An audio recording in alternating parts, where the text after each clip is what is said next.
So, welcome everybody. I just want to see where is everybody from? If you wanted to drop in the chat where everybody's from, I see a lot of names that I don't recognize. So, if you could drop in the chat, if you can find your chat and let us know where you came from. Are you from Kansas City or are you from out of state? I'm gonna try and get everybody to chat in the chat, but I'm not getting any chat luck here, huh? Brendan won't even do it. We won't even raise our hands. We Oh, can't I talk in have the my chat. daughter. My daughter peeked her head in, so I kind of missed it. So yeah, All I'll put right. some in So there. where are we at? We got from Detroit. Yay. That's why I don't recognize your name, Cindy, from Lenexa, South Kansas City. Cool. We've got some people from, I know we had some out-of-state people because I was looking at some of the signups earlier and they're like all over the place. Lenexa, Olathe, Northland. All right. Hopefully everybody in the Kansas City area and east have all gone through their storm. If you're out in western Kansas, it's coming. Um, what else do I have on my thing? So the welcome, we know where everybody's from. I wanted to talk a little bit about some of the events we've got coming up. We've got a very light week next week because it's a holiday week, but we have the New Vesters that is on Monday nights. It's in Park Place in Leawood. So if you're totally brand new to real estate and you want a place where you can go learn a little bit, they have a short 20-30 minute discussion on a specific topic, but then they have a lot of Q&A around the topic or other things that come up. So it's a great way to connect with other new investors. And there's usually several people in there that are more advanced investors that are there to answer questions.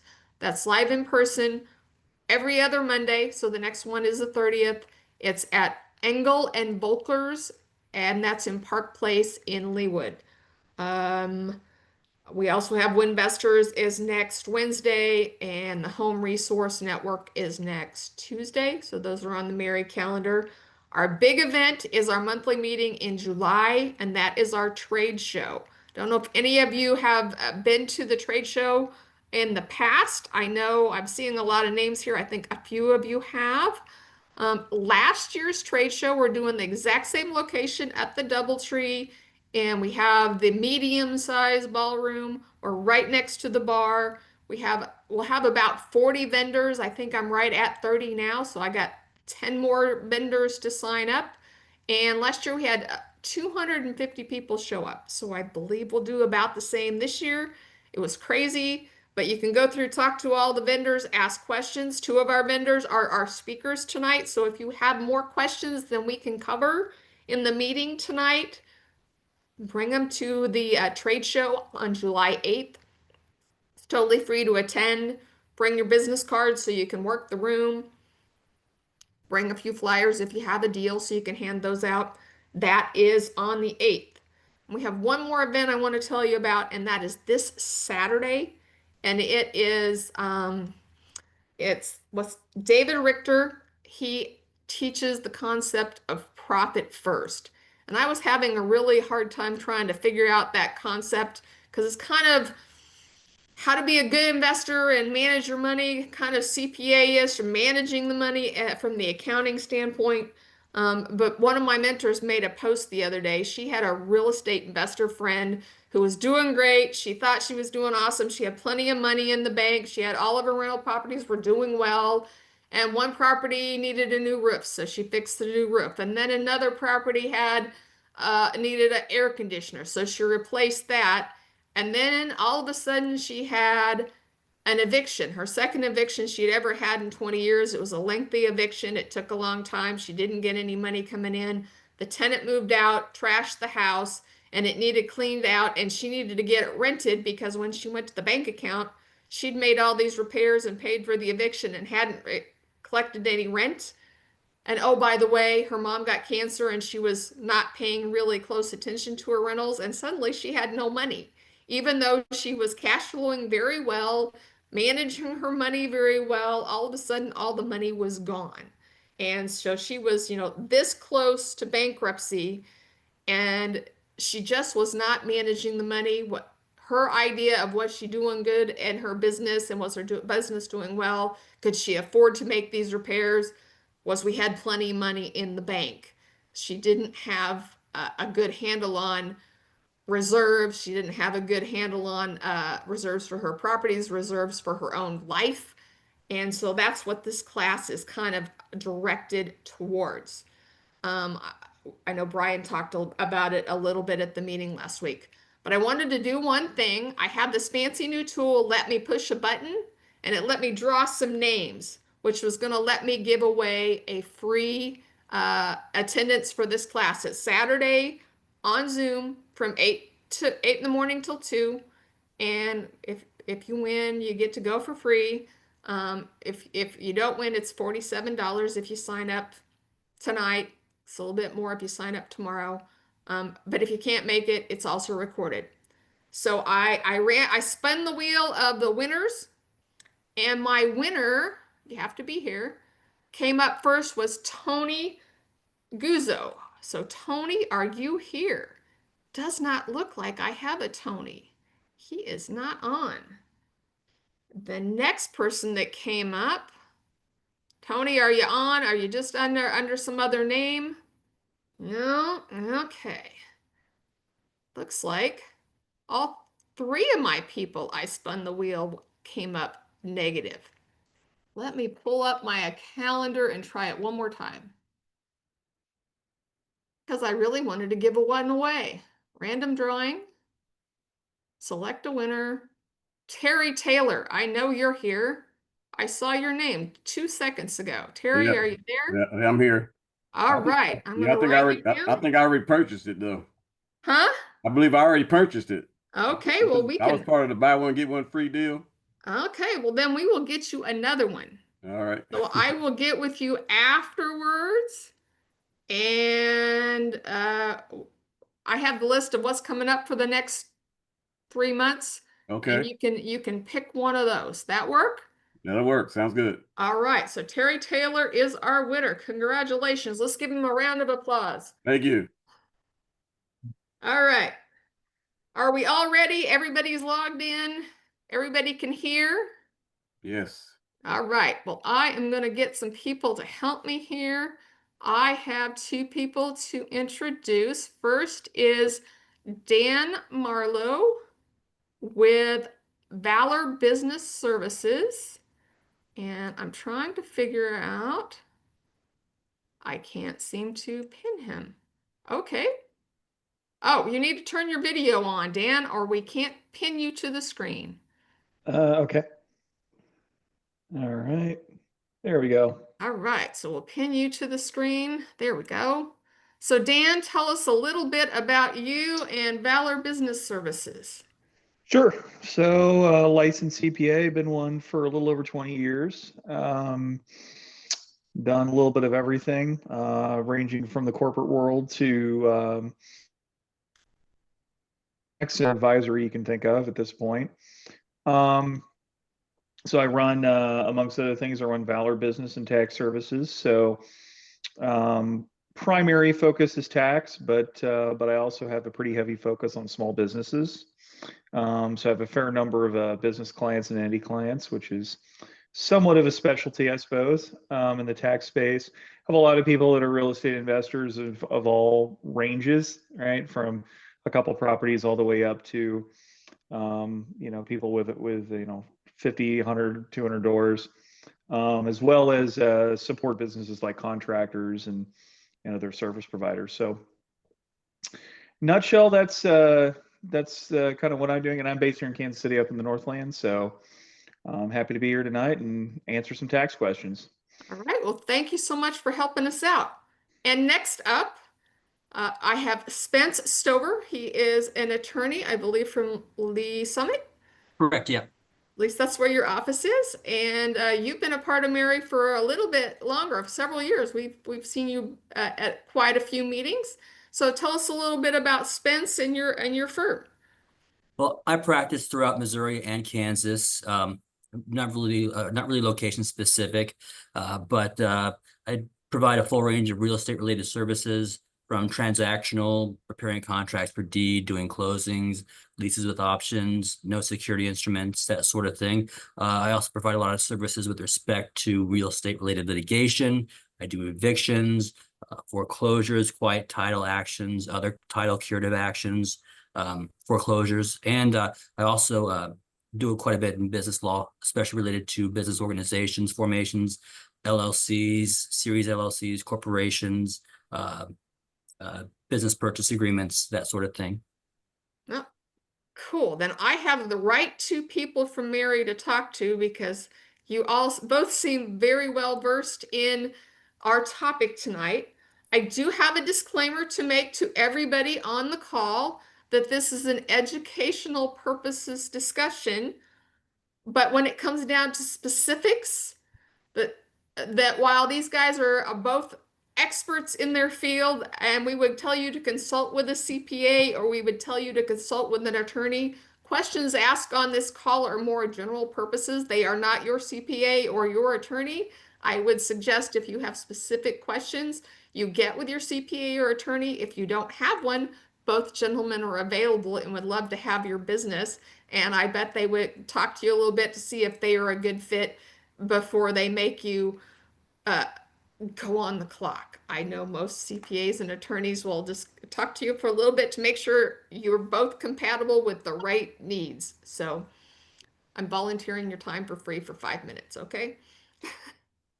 All right, so we had a lot of questions on the last virtual meeting, and the biggest one seemed to be that a lot of the new investors on the call were very hung up on, I can't go do anything because I don't have an LLC yet. So this might be, and I'm going to say you guys might have differing opinions, but I'm a totally brand new investor. I don't have any assets to protect yet. I haven't purchased anything. I don't even know if I'm going to be good at being a real estate investor. So when do I need to put an LLC in place? Do I need to have it right away before I go do anything?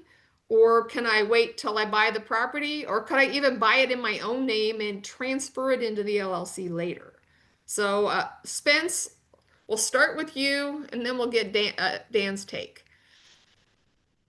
I think it's best to form the LLC before buying any property and I'm certain if it's the initial investment that it will be lender financed, making certain that the loan docs are in the name of the LLC. I'm sure they'll also require personal guarantees, but one distinct reason to do that is most security instruments have due on assignment clause, meaning if the property is transferred without the permission of the lender has the option of accelerating the note and then foreclosing upon the property. So in order to avoid a default by later transferring the property from the investor's individual name to a new LLC, I suggest, at least for definitely for that purpose alone, starting off with the LLC so as not to be in any kind of technical default under the terms of the security instrument.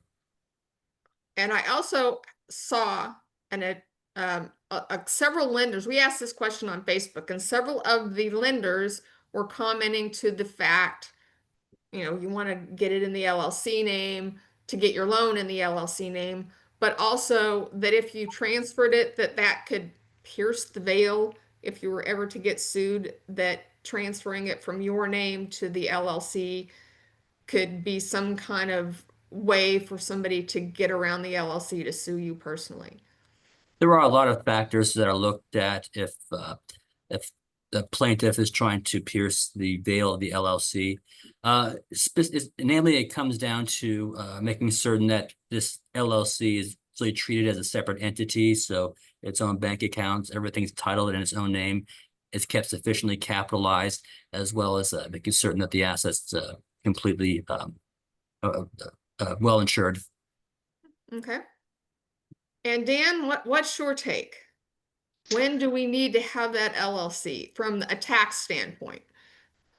Well, from a tax standpoint, it's really, if we're talking about a single owner, it's then I would say the LLC is somewhat less important only because the IRS is going to consider you what we call a disregarded entity. In other words, your activity versus your person, there's no distinction between your activity and your personal activity. So if you have a rental property, passive rental property, that you own in your personal name.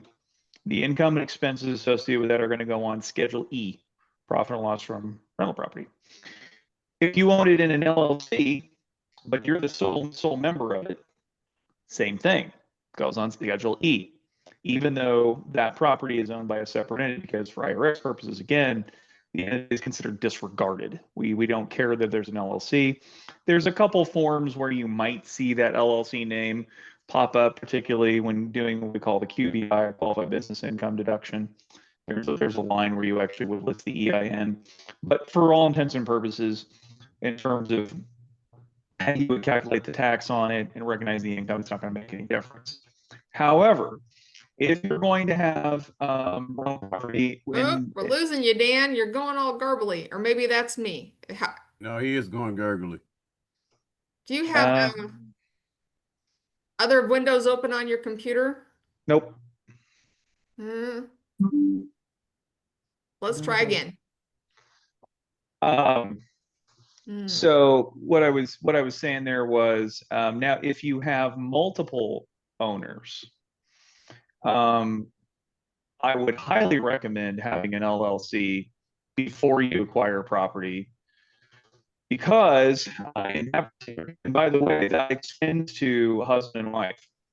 So for tax purposes, if you and your spouse own a property 50-50, 60-40, however you want to split it up, the IRS considers you a partnership, and you have to file a separate tax return, and the K-1s flow from that. We call that's a Form 1065.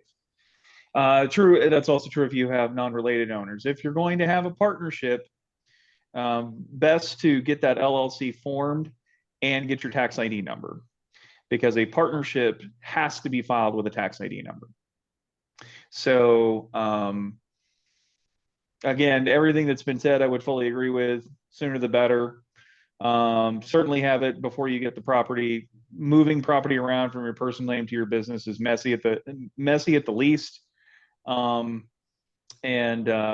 Again, from a tax perspective, it may or may not matter much if it's a single owner situation, but if there are multiple owners, it absolutely matters. You definitely want to do it ahead of time.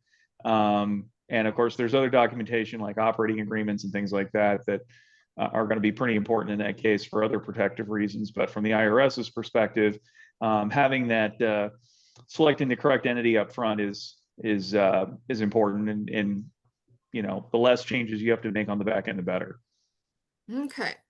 So I know, for example, that my sister owns a lot of rental property, and she owns it all in her own name, and she's owned it forever, and she's gonna die with it in her own name too, because I can't change her mind. She's not worried about somebody suing her personally for something happening in a rental. So tax-wise, we don't need to have an LLC, but why would we want one for asset protection, Spence? My sister owning a rental in her own name, and somebody gets hurt on the property or dies, and then the family sues her. She could lose everything, couldn't she? Because she Yes. owns it in her own name. Yes, potentially that an LLC gives an extra layer of protection from liability.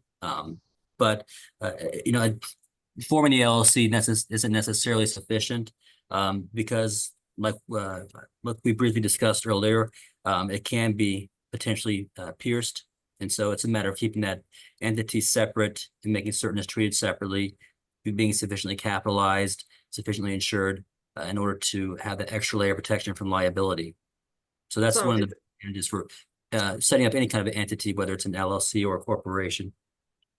So just because we have an LLC and we own it in an LLC, if we're not taking certain steps, if we're not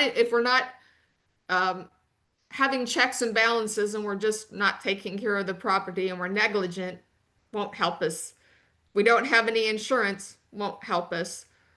But putting all that together and then having the LLC and treating it like a business and doing all the documentation and the steps that you need to take to make it a valid company would give us more protection. Yes, correct. So treating the LLC just as your alter ego would not be sufficient to protect the owner from potential liability. Okay, so we're going to talk about that in a minute. So let's talk about. So we were talking on the question I posted on Facebook. I'm like, well, how do you get an LLC? And everybody's like, oh, well, you can just go get an EIN and register with the state and you're good. So how do you get an LLC from an attorney's standpoint? What is the best method of getting one? Um, what would you say these days? Well, the best thing to do is to consult an attorney about preparing an operating agreement. And the more members are involved, the more important it is to take these steps, and the more complicated the procedure will be. But it's very important to have an operating agreement in place that properly, accurately reflects all the intents of the member or members. If there is no operating agreement, then by default, the code for limited liability companies in the state where the entity is organized, that will what will affect, will be in place in the absence of an operating agreement, and that those statutes may or may not may not fulfill the intents and the wishes of the members. So an operating agreement is important. Simply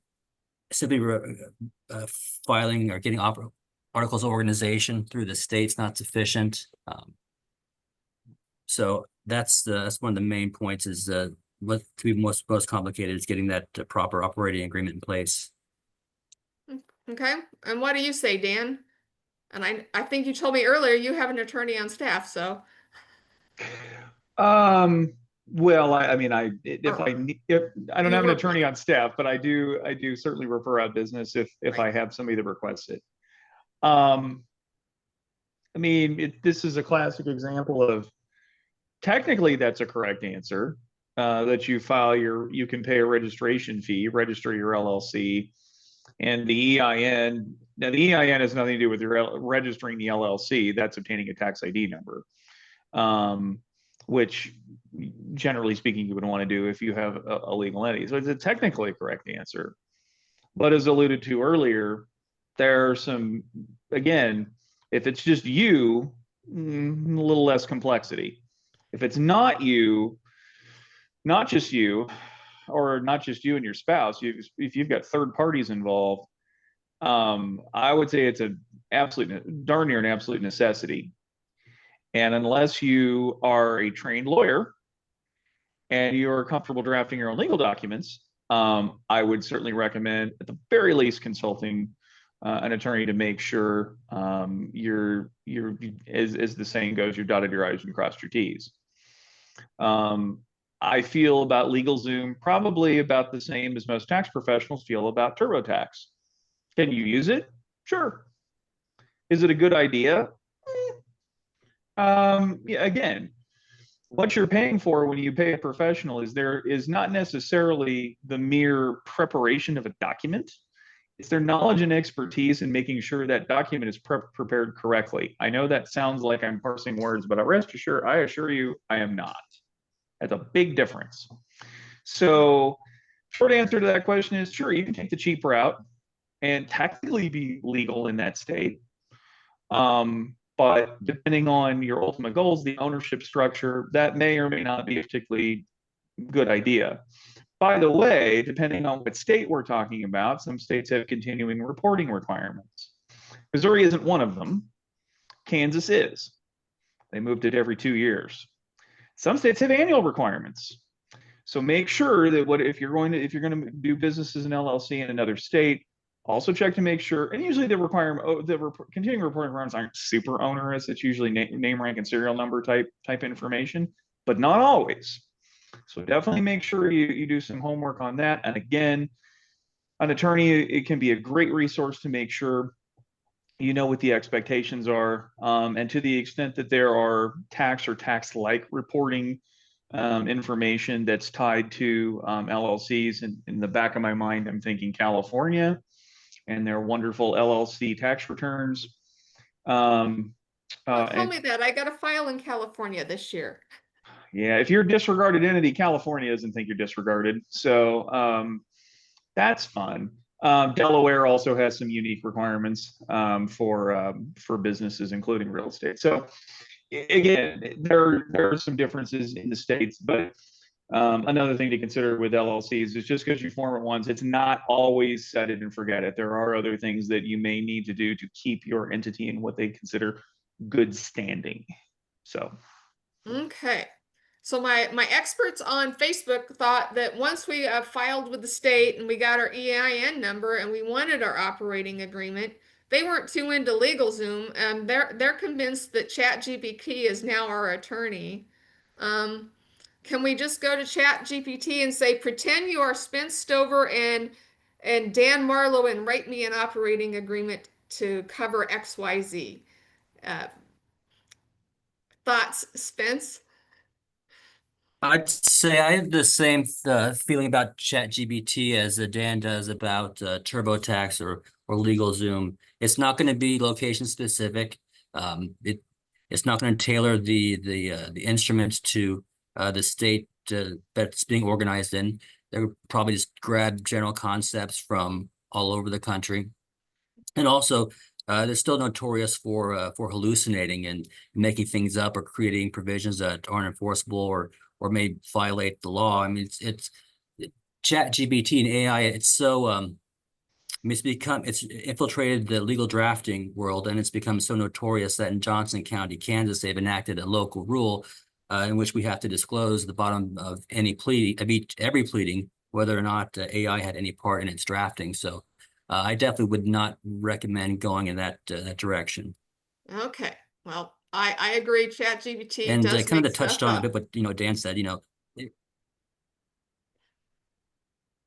that it's less expensive to hire a professional to prepare everything correctly from in the beginning than to go the cheap way, do everything incorrectly, and then get tied up in litigation to find out that your interests are not properly secured. It will cost a lot more in the long run, not having a professional prepare everything in advance beforehand.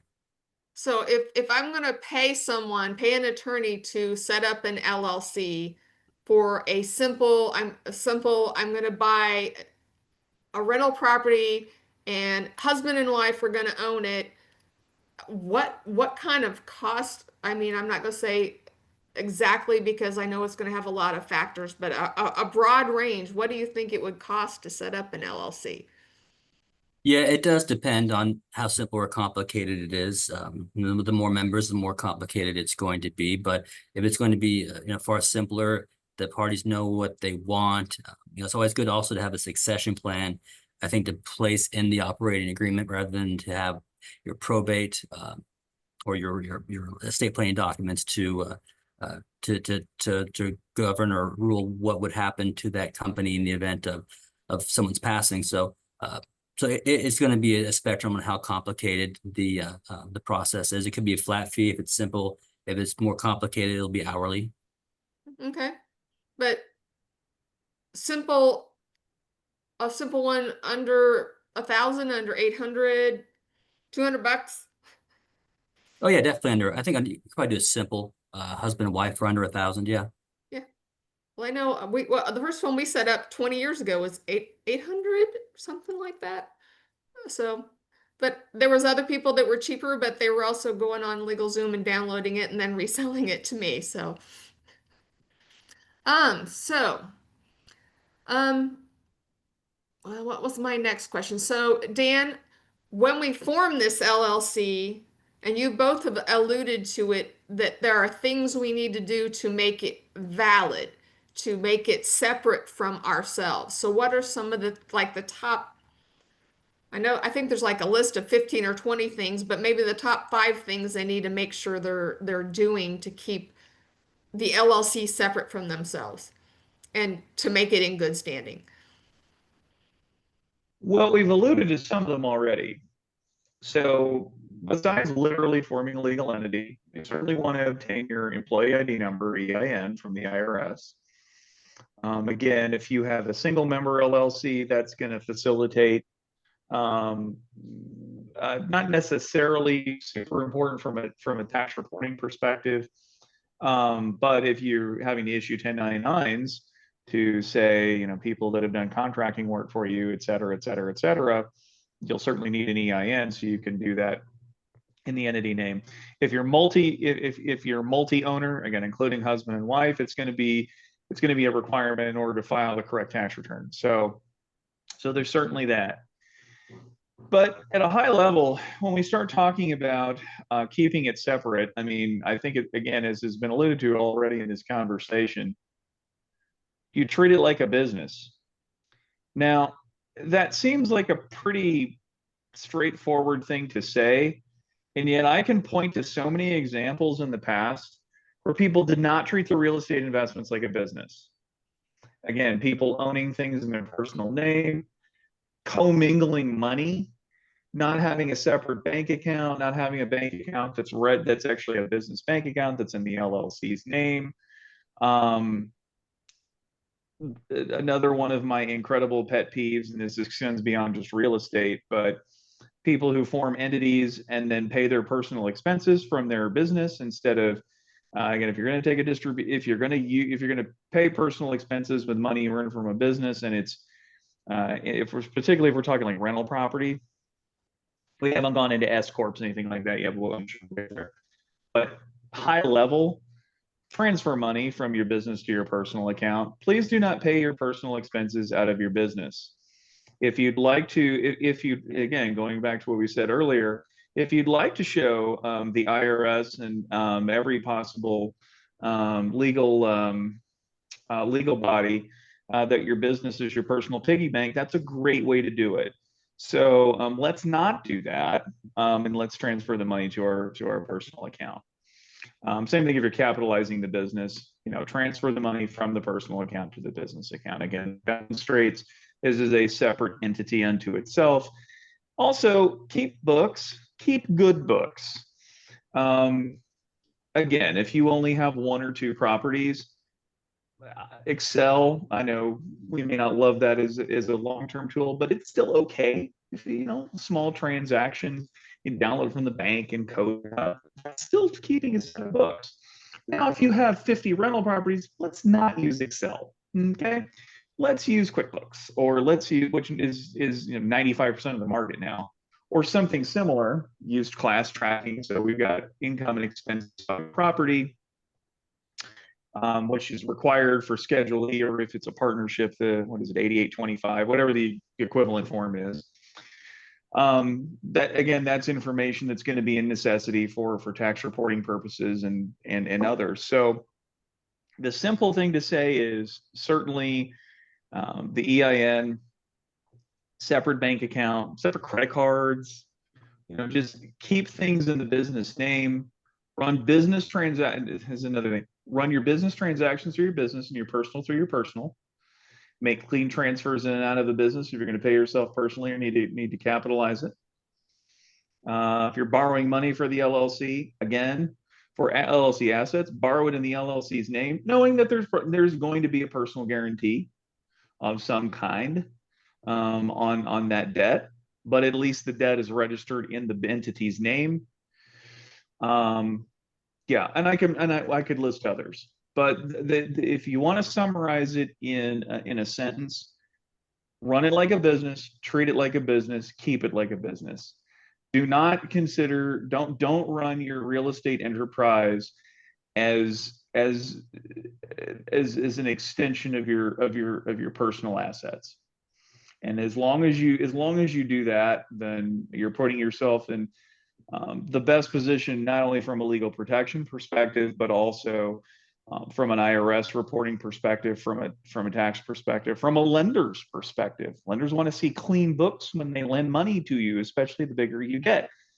So there's your quote of the day. Spence, did we miss any No, that you would think's important? no, I think Dan checked all those boxes. It just comes down to showing that your company's not your alter ego, that you don't commingle your funds and use it to pay your personal expenses. And of course, another benefit is if you have to pay vendors, 1099 them or W9 them, you don't want your social security number going out to them. You're going to want that federal tax ID number. Okay. So what if like a total idiot, I went out and I decided I'm going to go buy a rental property and I don't have time to deal with all this and I don't have any money to pay you. So I went and just set up my LLC and I grabbed something off of LegalZoom and now I'm going to sit down and actually have you look at it. Can you fix what's there or do I have to start over? What do you think, Spence? No, How do we operating, fix it? yeah, that can be amended later. Yeah, certainly, operating agreements are amended all the time. Just even if it's not to fix mistakes, maybe it's just to adjust the structure of the company as the members would like it going forward, or as well as to correct things that that were overlooked when the entity was initially set up. So yeah, that can certainly be the operating agreement can be amended, and you can also change your tax status as well after initially setting up the organization. So you can change it from just a straight LLC to have it be taxed as an S corp or a C corp or something else. So what are our tax structures? What would we want to pick, Dan, in general?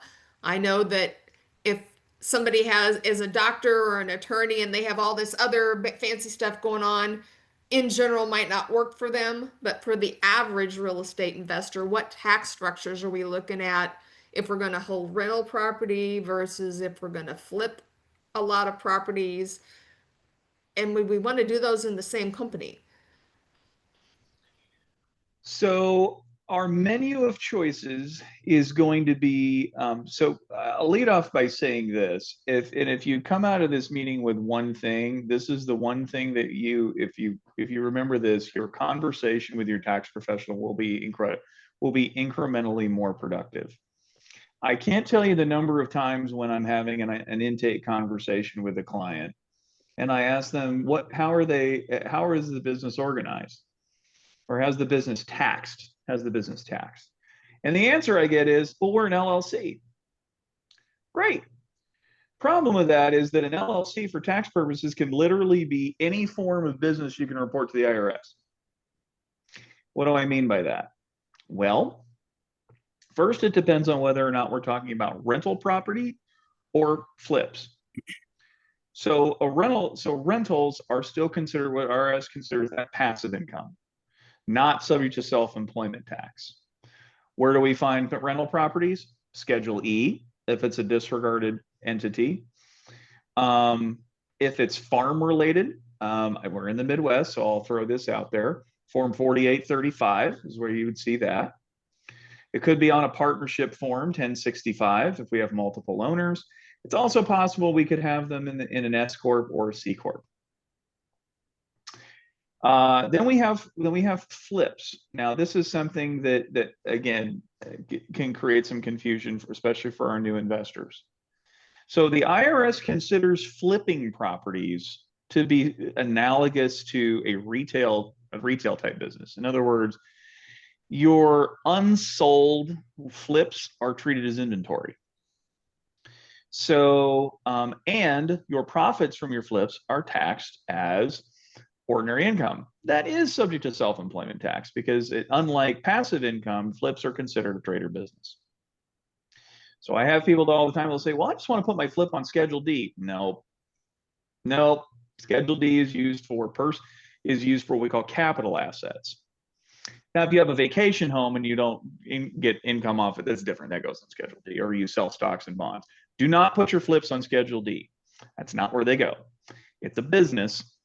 Now, that's actually a good thing because you can actually deduct some support business expenses against that. We can talk about that in a minute. But that goes on Schedule C if you're a single owner. If we have multiple owners, we have our choices of partnership, S corp, or C corp. Now, the real question is, which ones do we generally speaking want to use and why? Again, there is some nuance to this, and I won't go down too far down the rat hole on the nuance, but generally speaking, if we're talking about passive income rental property, you generally want to hold those in either a disregarded entity or a partnership.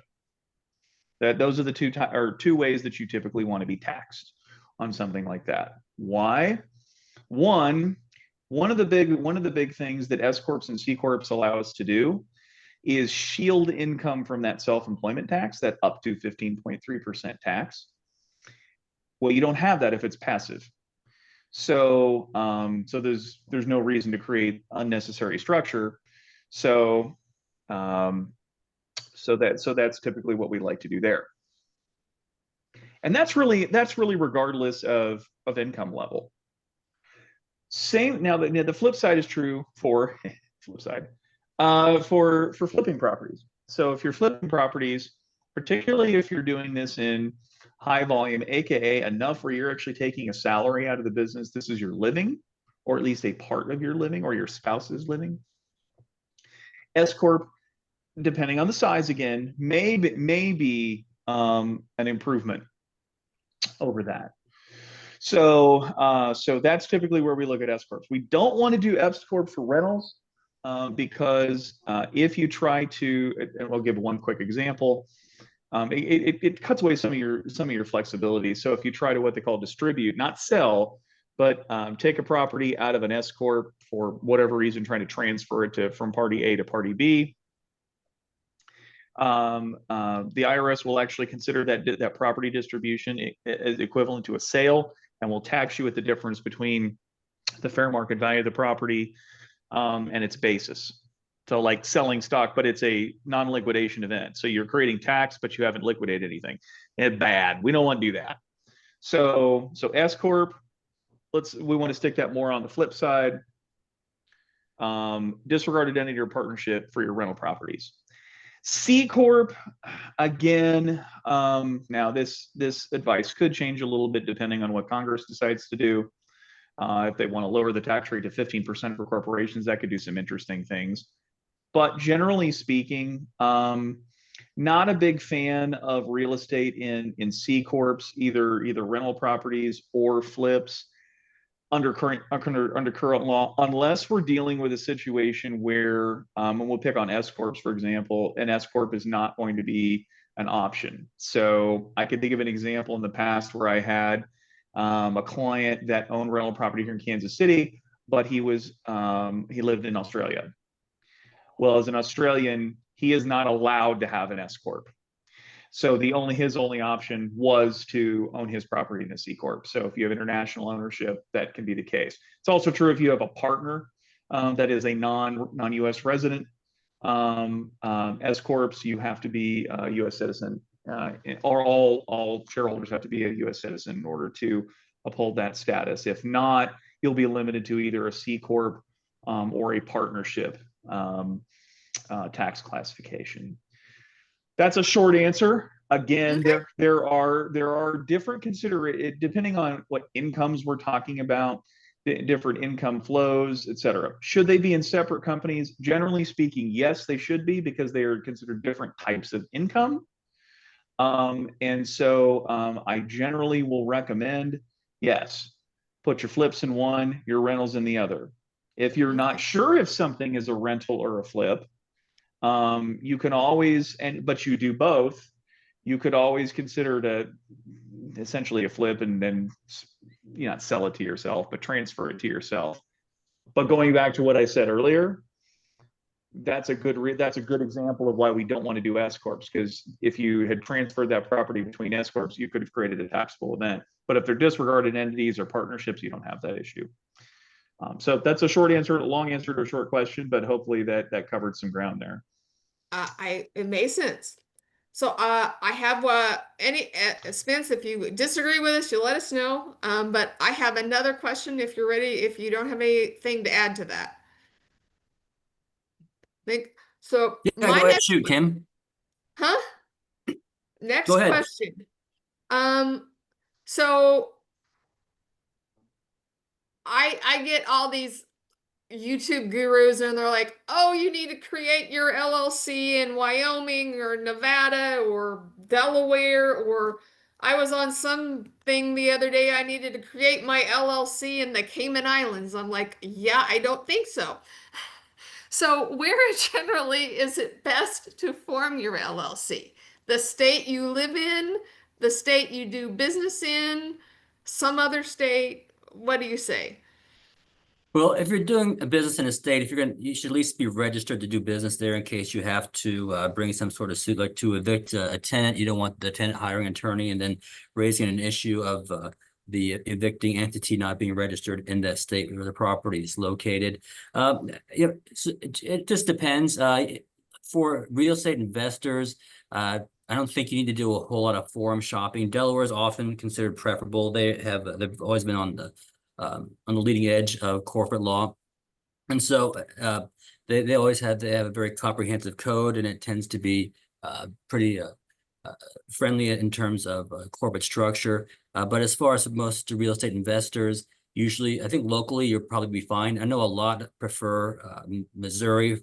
First of all, as Dan touched on earlier, there's no annual reporting requirement. And also when you register the entity, you don't really have to even input who the owners or members are, just an organizer, and that could be the attorney filing the document. So I don't think you need to go bend over backwards and register your entity in Ukraine or any place on the that's too exotic. Okay, so and what about let's say I formed my LLC in Missouri, and I normally do all my business in Missouri, but I get some killer deal in Johnson County. Um, do I need to technically, can I close a deal in Kansas without being registered in Kansas? Because technically you say we probably should be registered, but as a matter of practice, does that always happen? With purposes of closing, no. I think if you're going to hold on to the entity, I think it's good to register in that scenario to register the company in Kansas. But if it's going to be a short-term venture, it's probably not worth the effort. Okay. Because I know a lot of us work both sides of the state line, and so. All right. Well, this is a different question. So I'm a wholesaler, and I'm going to get houses under contract and assign the contract. I'm probably not going to take title to anything at all. Tax-wise, would I even need an LLC to do that, Dan? If you're going to run anything as a trader business, I generally recommend you still have an LLC, keep a separate Okay. set of books, keep good records of what your income and your expenses are. Again, goes back to that whole business versus personal separation. Our business is business, our personal is personal. So even if you have a business that has minimal activity, or very straightforward activity. Now, it may be fairly simple to do the bookkeeping on it, keep expenses separate. Perhaps, this business is an adjunct to another business that you have or a larger activity, and so it's fairly special purpose. You don't need to do a C corp or an S corp or even have multiple ownership. You can just throw the activity on Schedule C and call it a day, and that's perfectly fine. But I generally recommend, if you're going to have a business, go ahead, have an LLC, have some protection because you never know, and keep good separate records and keep your business separate from your personal. And that would be true of that's true of not only real estate, but any sort of business you find yourself in. And as a wholesaler, I'm going to assume after the meeting I attended last night that a wholesaler might have huge liability and want to be doing their wholesaling business under an LLC to keep it separate from themselves. Because if they egregiously screwed up a deal and maybe took somebody for a couple $100 million unknowingly, they could get sued for that, and having it in an LLC would probably be a good idea, don't you think? Or am I wrong? No, I agree completely. Even though the wholesaler may not be on the deeds, that wholesaler is on the contracts, and so there is certainly a paper trail leading back to that wholesaler. So, for the reasons and advantages that we've discussed, having an LLC, it is good, I think, to organize an LLC to wholesale properties and to make sure that LLC is managed and run with the due diligence that we've described. treating it as a separate entity, a separate business, not an alter ego. And for the reasons that you just stated, Kim, because there could be a transaction that goes horribly wrong. I recall one in Wyandotte County, the wholesaler and the ultimate buyer thought they were buying a certain lot, and they based the contract prices on that lot. But in fact, the legal description, based on the legal, they're buying a lot next to it, adjacent to it, that was worth a lot less. So, so the wholesaler was liable to the ultimate buyer, and had to go bankrupt. So I absolutely agree with Dan that I think it's very important for wholesalers to also set up their own LLC and take pains to treat it as a separate entity. Okay. So when I was first setting up my LLCs, one of the things that my person helping me, I don't even remember if he was a CPA or attorney or what, I'm assuming there was an attorney involved somewhere.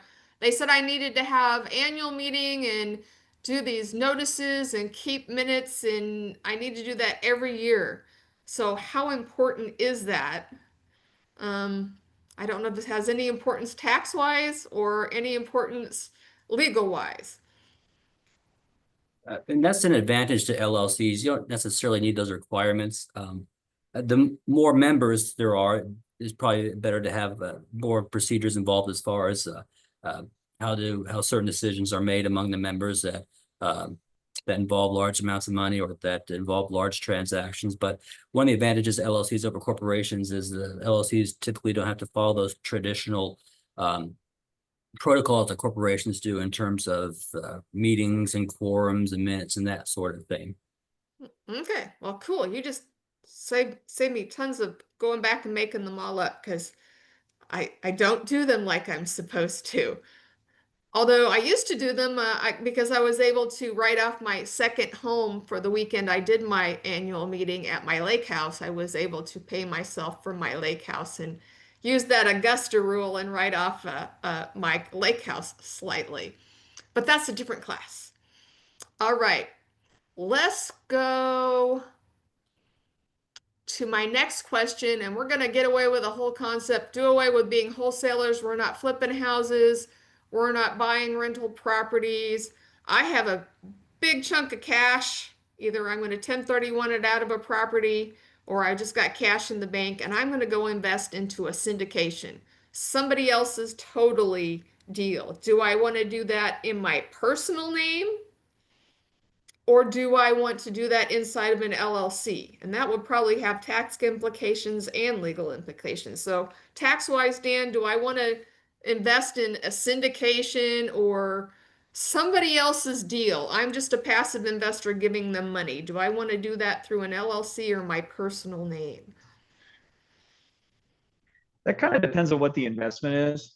And so, as I'm thinking through the spectrum of potential passive investments, everything from, publicly traded REIT to, Say an apartment complex or a fund that lends money as a hard money lender. Assuming that we're dealing with something that is wholly private, this isn't like a publicly traded something or whatever. Private placement.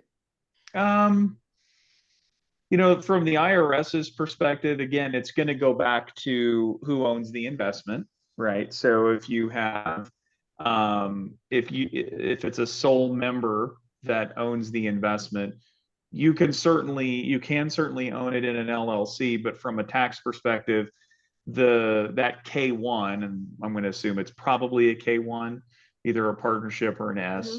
Mm-hmm. It's essentially fun facts for the IRS, because you're going to report it exactly where you would report it as if it was in your personal name, on page 2 of Schedule E. So in that particular case, it would not really have a differential tax treatment. Where that usually comes into place is if we have multiple parties that are investing in a passive investment or a more passive investment like so that. They're pooling their funds so they can meet that 100,000 or that $1 million minimum. In that particular case, again, from a tax perspective, you're going to be required to file a partnership return at the very least. And even if the only income from the partnership is as another K1 that passes through on another set of K1s, see that all the time. Having an LLC, having your tax ID number, yes, you're going to want to do that to facilitate the tax reporting piece. As far as what type of entity to set up, generally in a case like that, it's going to be a straight up partnership. There may be circumstances where an S would make sense. I suppose if it was you had several investments, you were generating large amounts of income. The income was active income, like flipping properties or something like that. But generally speaking, those types of investments are going to be more passive in nature. So, from a tax perspective specifically, won't matter much if we're talking about a single member. If we're talking about multiple members, same thing applies with direct ownership. You've got a reporting requirement to report the pro rata share of that income through a partnership. So. Okay, Angela, we'll get to your question. I got two more and we'll get to your question, Angela. So Spence, from a legal standpoint, if I'm investing in a private placement, do I have any liability to protect myself? I mean, Yeah, no, I agree with Dan. I think if you're investing in an enterprise solely that's passive income, I don't think it makes any sense to set up an LLC. I don't think that's going to be able to give you that kind of extra legal protection because you're not going to have a whole lot of direct control over what this fund, this syndication, uh, does. So I don't think that setting up an LLC is going to necessarily protect the investor from like an LLC is designed to do. all right, so I'm down to my last question. I have an LLC and I'm ready to retire and my son's ready to take over or I'm ready to give it away to Brendan. How do I do that? What's the mechanical process of taking an LLC out of my name and putting it into somebody else's name? Or would it be better for them just to go create a new LLC and then take over doing the same business? So let's say legally first. You could sign and transfer your membership interest to that third party. That's in a gist. That's how it's done mechanically. Not getting into whether there's going to be a contract or an agreement or non-compete agreements, that sort of thing.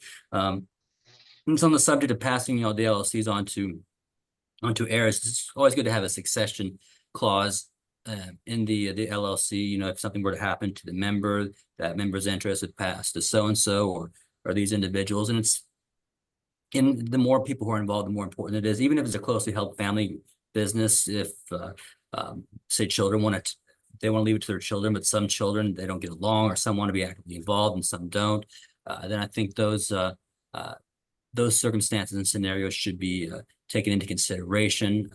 You have future management clauses.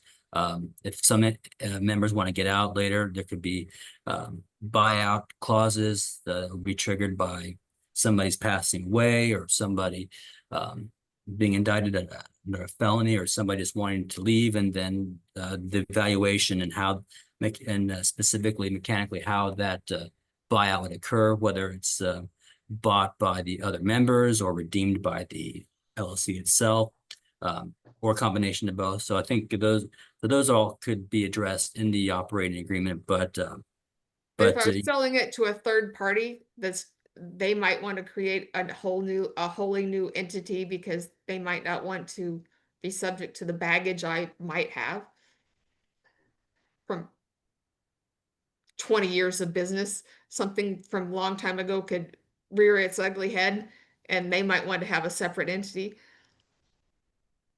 yeah, that's something that they may consider. They're worried about potential liability from the selling entity. They might just buy the assets separately. And I don't know, not to defer to Dan with respect to the tax consequences of buying the assets or purchasing the LLC's membership interests.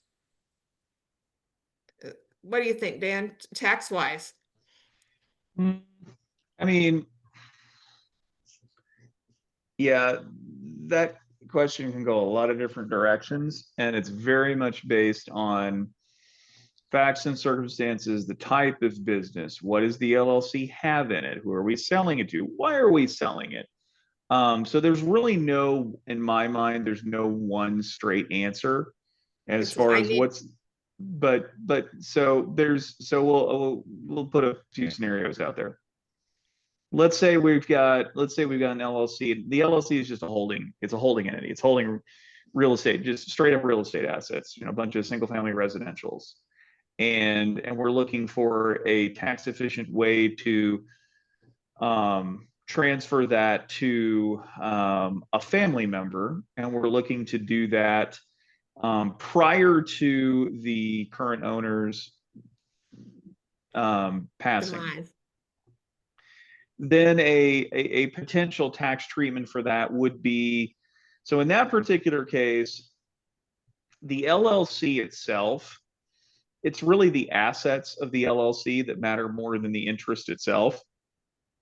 So in a case like that, I would say you're probably just selling the assets, but you can do what's called an installment sale, which allows a seller to defer their tax consequences over the period of time over which they receive cash or other forms of consideration for the sale.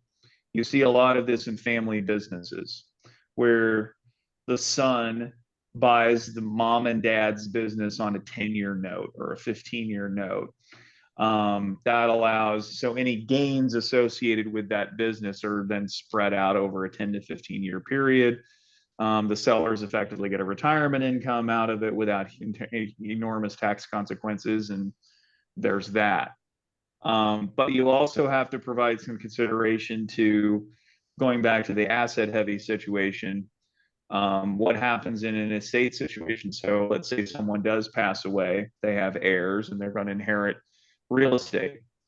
We have something in the tax code called the basis step up, which says that if I buy a property for $10,000, hold it for 30 years, and that property is worth $100,000 when I pass away, to my heirs, the basis of that property is not my old $10,000, it's $100,000. And that's one of the most powerful tax savings in the entire tax code, is the basis step up. We don't think about it that way, but it is. And it is a key tenet on the tax side of how estate planning gets put together. So going back to what I was saying earlier, you do really have to, for an asset heavy situation, you very much have to weigh the tax consequence of doing something now, spreading it out, versus taking it out, versus leaving it for kids or other folks who inherit later at a stepped up basis and having essentially no tax consequences, unless you go over the estate exemption, which is now just shy of $14 million for an individual. And there aren't a whole lot of folks out there that have $14 million estates. So a lot of times that's a tax-free exchange.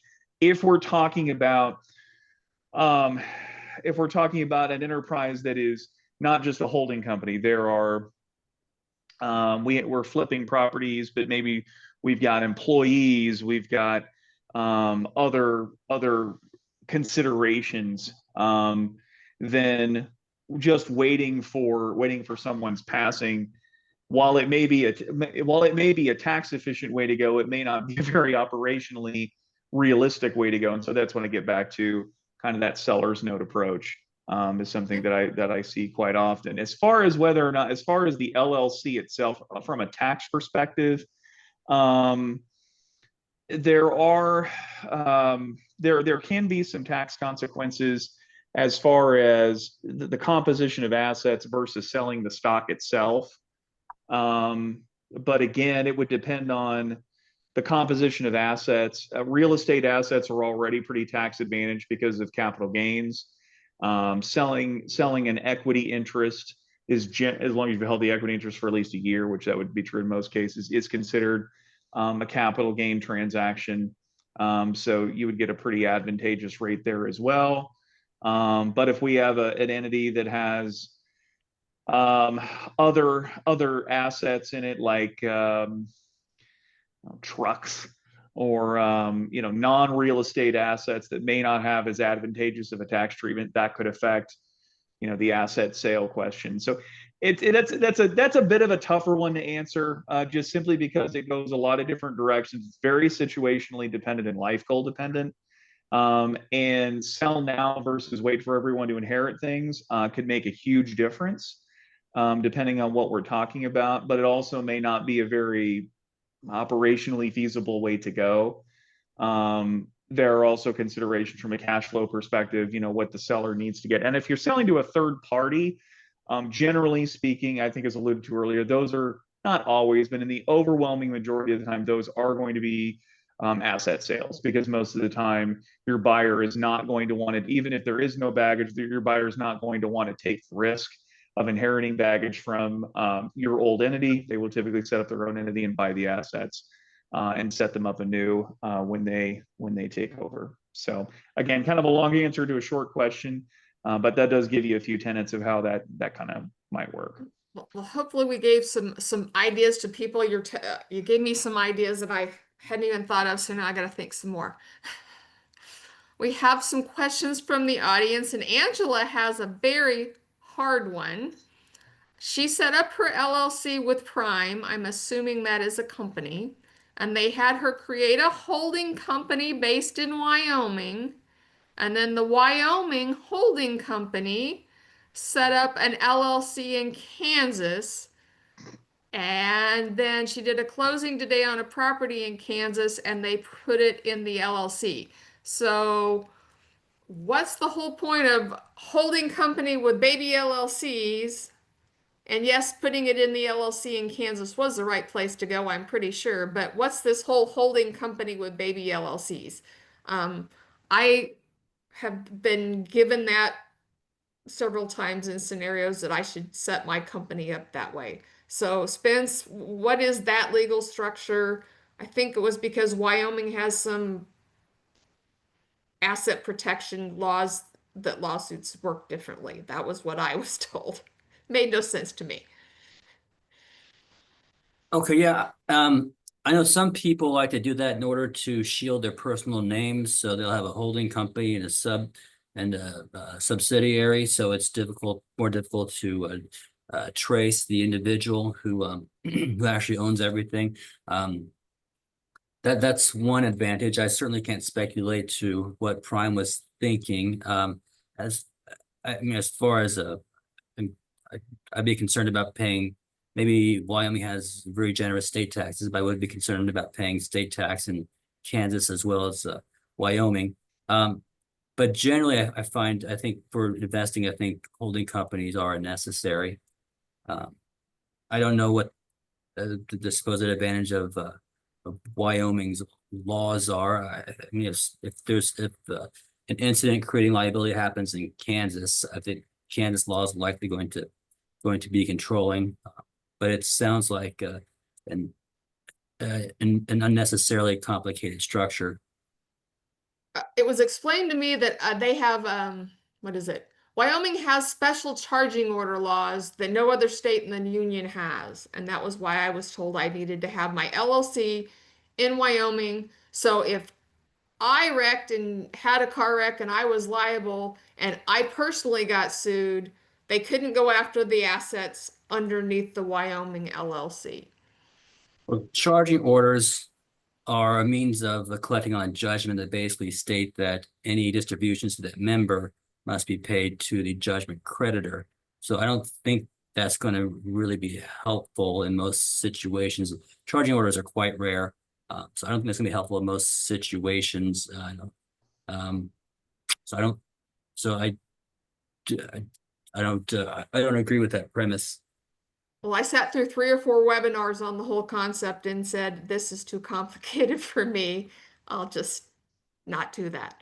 Especially with small entities. I mean, if you have a member who's not paying a creditor and you serve a charging order on an entity and it's only that one member who runs the entity, they're not going to pay that the membership interest distributions over to the judgment creditor unless it's a especially valuable entity. I only saw that successfully happen once. It was a doctor It was a divorce case. His ex-wife had a judgment against him, and the ex-wife brought in a collections attorney who was able to successfully get satisfy that judgment by serving a charging order on his practice. But that's I don't think you should register in Wyoming in order to protect yourself from charging orders.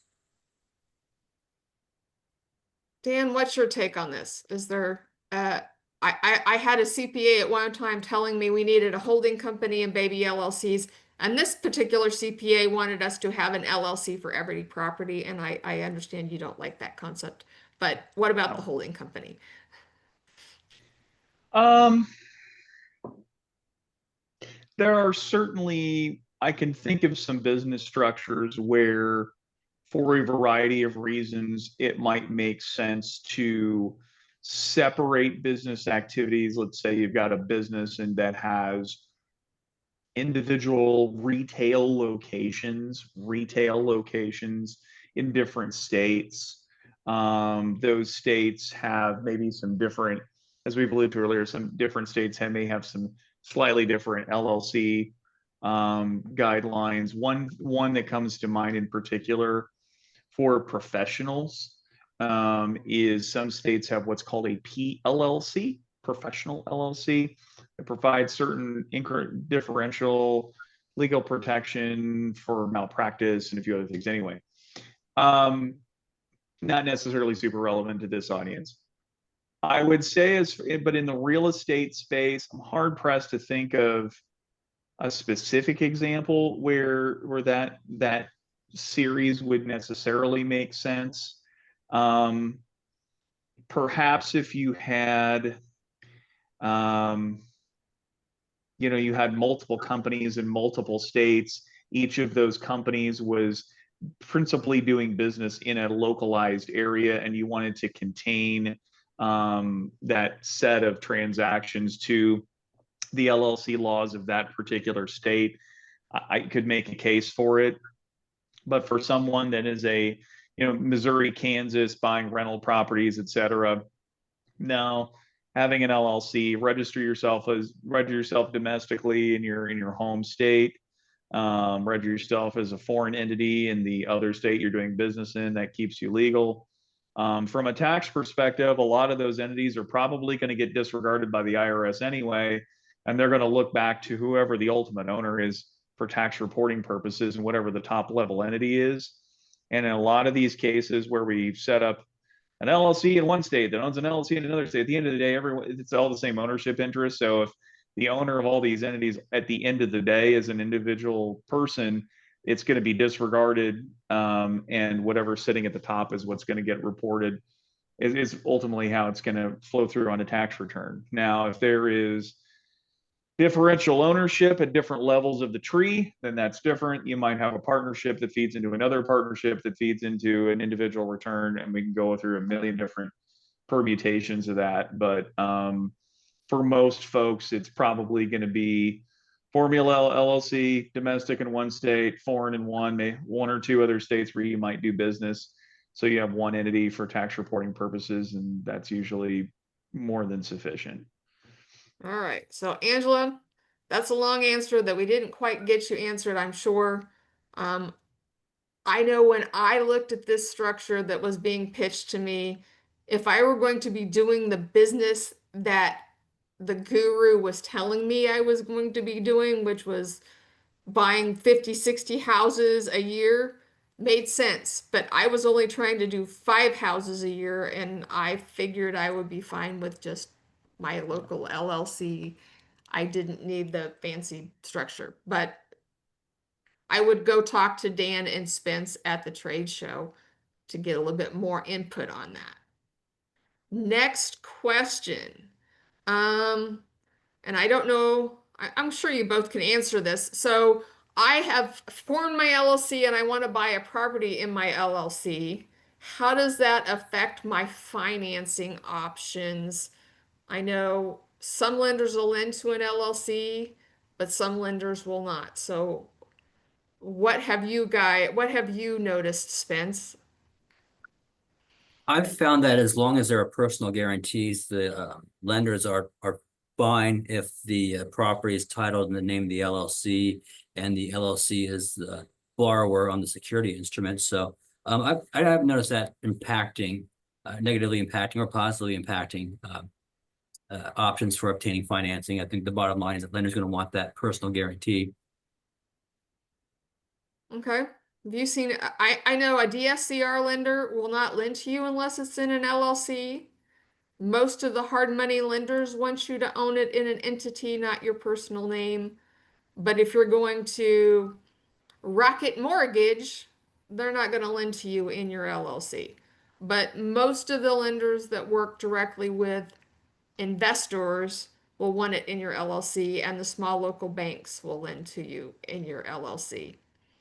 Um, so Tom is going back to the use an LLC for rentals and an S corp for wholesaling. So, and it all goes back to the tax benefits basically. So, Dan, if you can just remind us, how is rental income taxed and why do we want normally putting that in an LLC? And flipping income is at a higher tax rate and we put that in an S corp so we can take more deductions off of it and run a payroll. So I probably can't explain that right. So rental properties, IRS considers that passive income. Okay. Passive income, there is no self-employment tax levied on that. So no Social Security, no Medicare. There is income tax, but that's it. And again, typically because we don't have an employment tax component to it, disregarded entity or partnership is going to typically be your best bet. Now, if we're talking about wholesaling or flipping properties, which the IRS considers to be a trader business. By the way, rental property is I guess that is saying another way, rental property is a specific carve out in the tax code. Just the default tax position is if you own assets, run a business, et cetera, you're going to be expected to report it as a trader business. So Schedule C if there's a single owner and you haven't elected any other tax status. Partnership if there's two owners and you haven't elected any special tax stat, two or more owners. S Corp or C Corp if you've elected those statuses. Now, in the case of an S Corp, yes, that the profit in an S Corp is not subject to self-employment tax and the income is reported on your personal return. However, you are required to pay yourself an ordinary and reasonable salary. Now, the code doesn't really define what ordinary and reasonable means, but what it generally means is that, for all intents and purposes, this is an entity that you're making a living on. So it does inject a little bit more complexity to it because you do have to run a payroll of some kind. So you do get to save that self-employment tax on whatever the difference is between the total profit of the business and what you don't declare as a salary. A reasonable salary. But again, this goes back to facts and circumstances. Ask yourself the question, is this a business that it makes sense for me to declare a salary out of? Well, if it's your primary source of income, sure, of course it does. And that strategy and that status will make sense. But if you have multiple businesses and that happens to be one of your income streams, that may not necessarily make sense because what we don't want to have is a whole bunch of businesses we have to declare a salary out of. That gets a little hard to track. A little hard to do tax planning in that way too. So so that's kind of so it's not a hard and fast rule about, always do an S for this type of income, always not do an S for this type of income, but generally speaking, that's kind of the direction that you would want to go. Yeah, so I think that answered the question. Okay, so here's another one. This is for you, Spence. How many properties should I have in my LLC? Do I need one LLC per property, or can I have 50 properties in one LLC? What is the best plan? I don't think it's necessary to have an LLC for every property. It's as long as that LLC is sufficiently capitalized and the property is insured, it should be fine. Okay, so you can put multiple in there. I had one person basically tell me,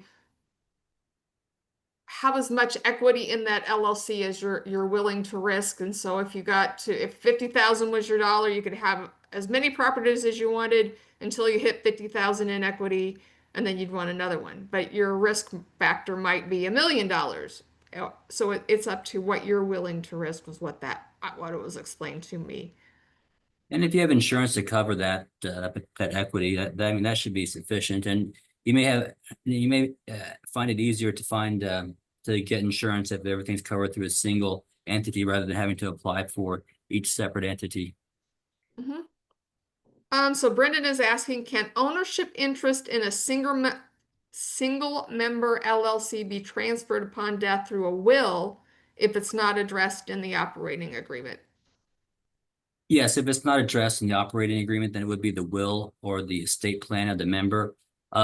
It's still preferable to put that into the operating agreement. So if will's involved, they'd have to go through probate, which isn't terrible, but it's still a process.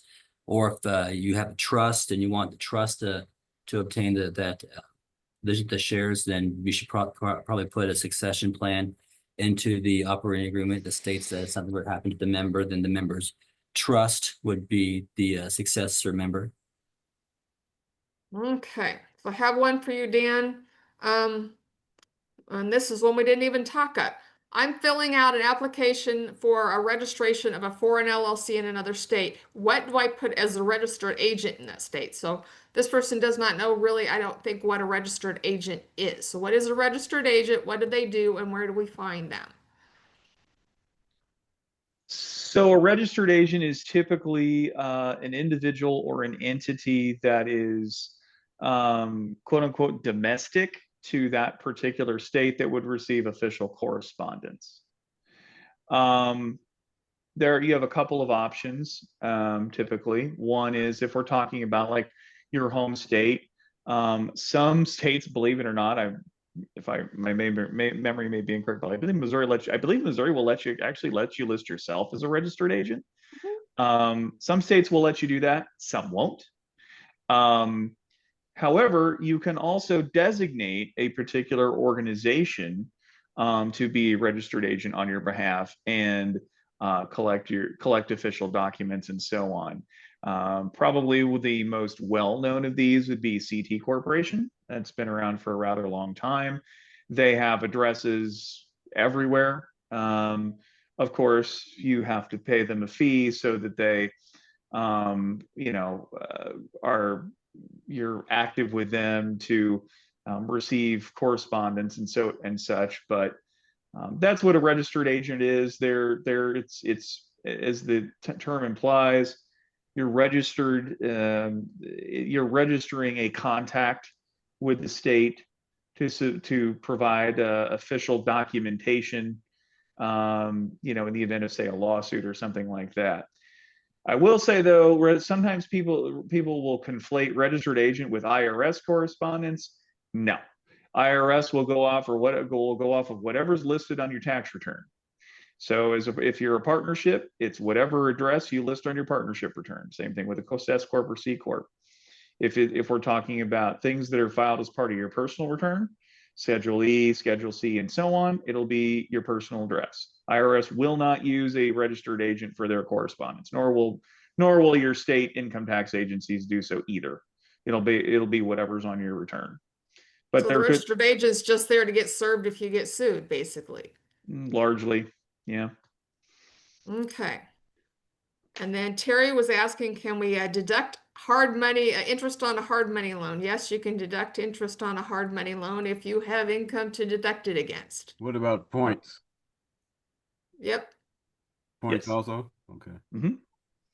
Again, anything when we're talking about rental properties, that's a business. So any expense that you could think of, that any out-of-pocket expense you have is going to be deductible in some fashion.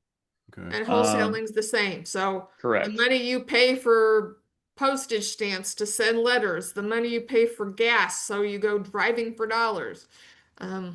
You would probably do that in mileage, not dollars per gas, depends on who owns the car.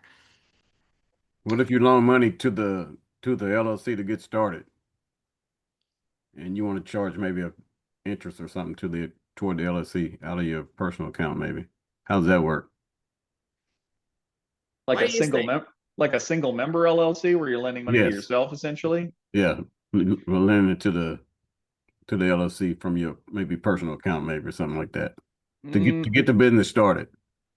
I'm not a fan if we're talking about a single member, only because it would be deductible, but then you'd have to turn around and recognize it as interest income. Yeah.